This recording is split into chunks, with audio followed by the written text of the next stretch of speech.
السلام علیکم ورحمۃ اللہ وبرکاتہ۔ آج کے 3 اہم سوال اور ہم اس کے بتائیں گے آپ کو جواب، جو آپ کے لیے سیکھنا اور آپ کے بچوں کے لیے جاننا ان کے لیے بہت ضروری ہے۔ یہ پہلا سوال ہوا کہ اللہ کریم کے لیے مکان ثابت کرنے کا کیا حکم ہے۔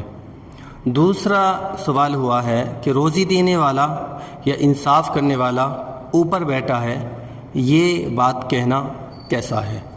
تیسرا سوال ہوا اپنے بچوں کو، بعض لوگ ان کے ذہن میں کو یہی دیتے ہیں کہ اللہ اوپر ہے، ان کے ذہن میں یہ بات ڈالتے ہیں اور ان کو بار بار کہتے ہیں کہ اللہ اوپر ہے، لہٰذا ان بچوں کو جب پیار سے پوچھا جائے کہ اللہ پاک کہاں ہے تو فوراً وہ بچے آسمان کی طرف انگلی اٹھا دیتے ہیں۔ ایسا سکھانا، ایسا کہنا کہ اللہ اوپر ہے، یہ سکھانا کیسا ہے۔ یہ آج کے ہمارے 3 سوال ہیں اور ہم ان تینوں سوالوں کا آپ کو بتائیں گے جواب، کیا یہ کہنا صحیح ہوگا یا نہیں۔ پہلا سوال ہوا کہ اللہ کریم کے لیے مکان ثابت کرنے کا کیا حکم ہے۔ تو دیکھیں اس کا جواب، پہلے سوال کا جواب، خدا کے لیے مکان ثابت کرنا یاد رکھیں کفر ہے، کہ وہ مکان سے پاک ہے۔ یہ کہنا اوپر خدا ہے نیچے تم، یہ کلمہ کفر ہے۔ دوسرا سوال ہوا تھا کہ روزی دینے والا یا انصاف کرنے والا اوپر بیٹھا ہے، یہ کہنا کیسا ہے۔ تو اس کا جواب یہ ہے، یہ یاد رکھیں یہ بھی کلمہ کفر ہے، کیونکہ اس میں اللہ کریم کے لیے سمت یعنی مکان ثابت کیے گئے ہیں۔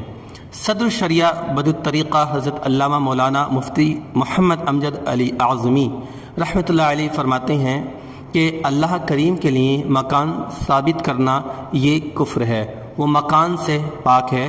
یہ کہنا اوپر خدا ہے نیچے تم، یہ بھی یاد رکھیں کلمہ کفر ہے۔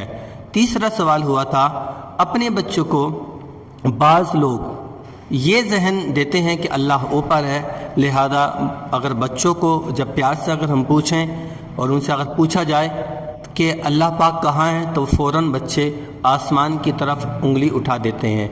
ایسا کہنا کیسا ہے، یہ سوال ہوا تھا۔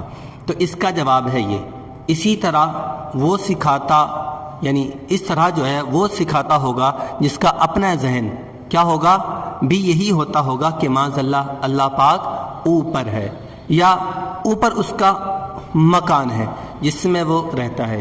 یہ دونوں باتیں یاد رکھنے کی ہیں، کیونکہ یہ دونوں باتیں بھی کفر ہیں۔ اللہ پاک یاد رکھیں جہت یعنی سمت سے بھی پاک ہے، اور اگر کوئی سمت مانے تو یہ کفر ہے، اور مکان سے بھی کیا ہے، پاک ہے۔ بچے کو اشارے میں مت سکھائیں، بلکہ بچے کو جو ہی بولنے کے لائق ہو، بولنا سیکھے تو سب سے پہلے اس کی زبان سے لفظ اللہ نکلوانے کی آپ کوشش فرمائیں۔ اس کے بعد آپ لا الہ الا اللہ محمد رسول اللہ کہنا بچے کو سکھائیں۔ اس کو یہ کہنا بھی سکھائیں کہ اللہ ہماری جان سے بھی قریب ہے، کیونکہ جیسا کہ پارہ نمبر 26 سورہ قاف کی آیت نمبر 16 میں اللہ پاک ارشاد فرماتا ہے وَنَحْنُ أَقْرَبُ إِلَيْهِ مِنْ حَبْلِ الْوَرِيدِ۔